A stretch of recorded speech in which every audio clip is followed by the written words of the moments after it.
Along the long and broken federal road leading to Agodo village, travelers always moved in fear. Every week, stories of armed robbers and kidnappers spread like wildfire. The police came, but nothing changed. The road was bad, and evil men made it their hunting ground. One hot afternoon, a commercial bus filled with passengers, traders, students, and a young pastor returning home from a revival drove through the same cursed road.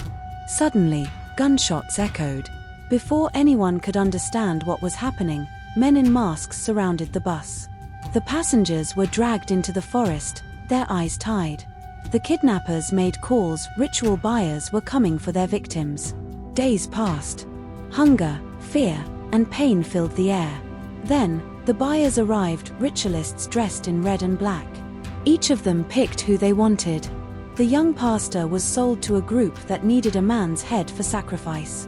They took him deep into the forest shrine. The air was thick with smoke and blood. They tied him, blindfolded his eyes, and prepared the altar. As the chief priest lifted the knife, the pastor whispered silently in his heart, "God, if truly I am your faithful servant, let your will be done."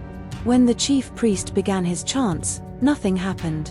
The fire refused to burn, the knife trembled in his hand, and the gods gave no sign. Hours passed, still silence.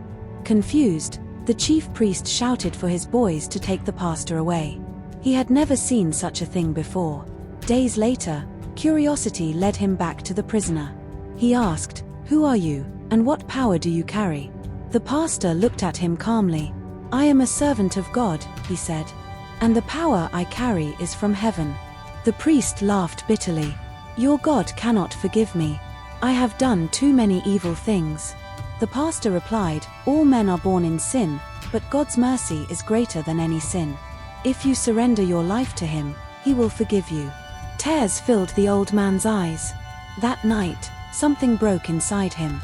For the first time in many years, he knelt and prayed. The next morning, the chief priest called his men. "Release this man," he said. "We will no longer shed blood here." That same shrine became a place of prayer. The kidnappers and ritualists gave their lives to Christ. The same forest where blood once cried became a ground of deliverance and worship. And the road to Agodo, once called the road of blood, began to change. Moral of the story: God can turn even the darkest place into light. No sin is too deep for His mercy to cleanse.